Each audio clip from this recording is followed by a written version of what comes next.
Good evening, friends. Today we would be talking about the subject of renal sparing surgery. I'm sure you've heard about this particular name. It used to be called partial nephrectomy earlier on, but it is now increasingly being called renal sparing surgery. And the object of this talk is whether you would do a partial nephrectomy later on in your life or not, but you need to understand the implications of sparing an organ. And what are the various angles to this particular subject related to kidney? That is what we will be talking about. Essentially, the principles, the statement of techniques, what are the outcomes, and possible future directions. Now, as I said, it used to be called as partial nephrectomy. We are calling it renal sparing because we understand the need and importance of preserving the kidney substance as much as possible, much as we want to get rid of a possible malignant pathology in the kidney. As you are already aware, in my previous lecture, I had mentioned that up to 30% of lesions which you see on CT scan and suspect them to be renal cancers, that is RCCs, turn out to be benign. So it's very important to understand the implication of preserving the renal substance. Of course, the improvement that has taken over a period of time is it has become a standard of care for T1 renal masses. I'll tell you, they show you slides regarding what is the staging of RCCs just for revision purposes. But this has now become the standard of T1 renal masses under 7 centimeters so that that particular kidney can be preserved. It has long-term implications, which I'll show you in the slides. And it also, of course, maintains the oncological control. That means, you want a tube along with safe margin, right? It need not be very wide. It is not possible to make it very wide in kidney and other organs. But even a small wide margin is good enough. It does give you the benefit of an oncological control, and renal function is also preserved. And in which particular cases this particular procedure becomes critical? They are outlined here. One is in the case of solitary kidney, obviously, because the kidney would be lost if you were to do a radical nephrectomy. Two, if you have bilateral tumors, then you must preserve as much of the renal substance as possible so that life can be led without dependence on dialysis. And the third situation where if you have a pre-existing chronic kidney disease, obviously already the kidneys are already affected and you would like to keep as much of the kidney as possible. And there are certain hereditary syndromes like Pepin-Heimdall syndrome, etc. So we'll not talk about hereditary syndromes. We are only sticking to the principles of renal preservation. You might ask, what is this reason that we should go? What is the reason that we should struggle so much to preserve the kidney? Earlier on, we used to do partial nephrectomy. They were also not easy because of the vast of the kidney. As you may be knowing, kidney receives approximately 20 to 25% of the cardiac output. So therefore, it's a very vascular organ. Even if you want to do a partial nephrectomy, it used to be a task, right? But why today we are very particular that we should preserve? This question might come to your mind. That is because it prevents long-term CKD progression. You may have a situation where you're already operating on a patient who is in CKD, or CKD might occur de novo, as I'll show you in the next slide.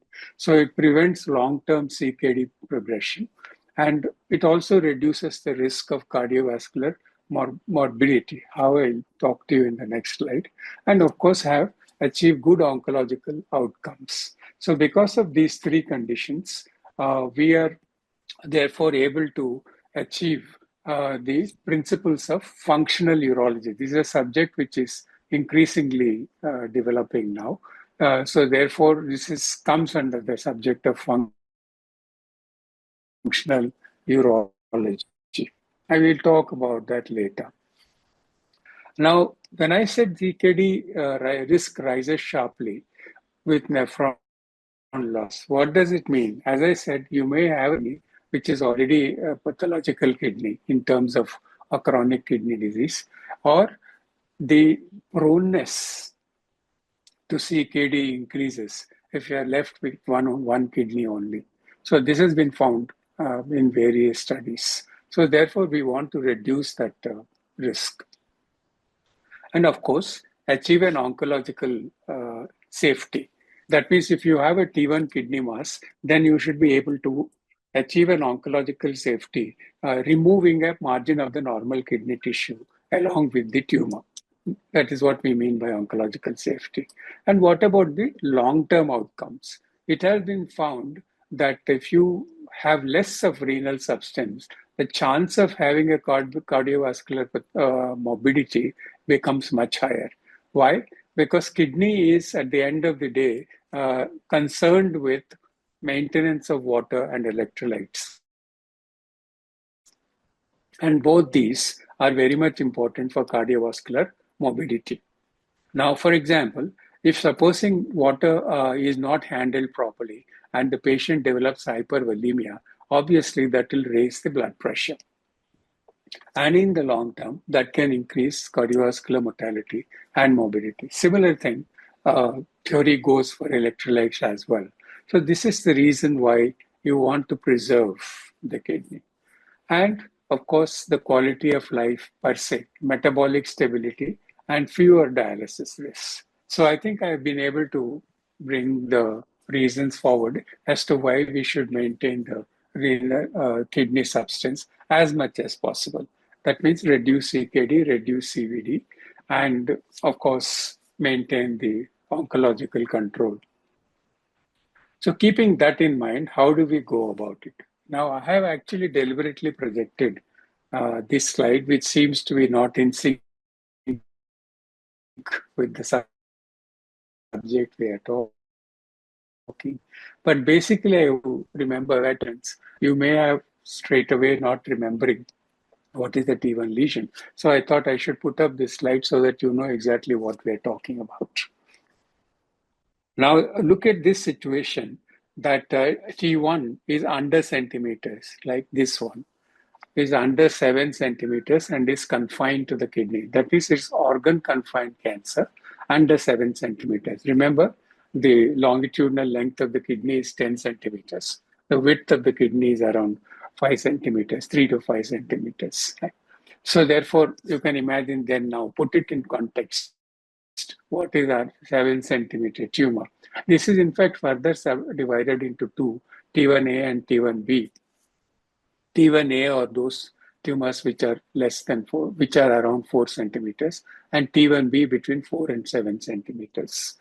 This becomes important because we are trying to achieve an oncological control and retain the kidney substance. T2 is when tumor is more than 7 centimeters, but still organ confined. And the tumor, T3, the tumor has grown into nearby tissues and sometimes entered the veins as well. But it had not broken through the kidney capsule. And T4, of course, it has broken through the kidney capsule. By capsule, we mean basically we should put it as the rotas fascia more than, and not the kidney capsule as such, because that is the one which confines the tumor. And if it breaks through, then that is a T4 lesion. And lymph nodes and metastasis, N0 for none and N1 for lymph nodes. Metastasis M0 for none and M1 for distant metastasis. So now we are pitching renal conservation as the thing to do for T1 lesions.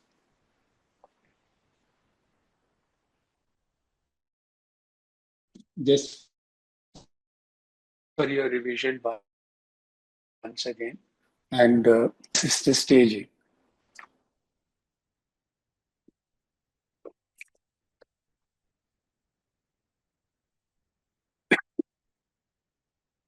Stage 1 is what we are looking at.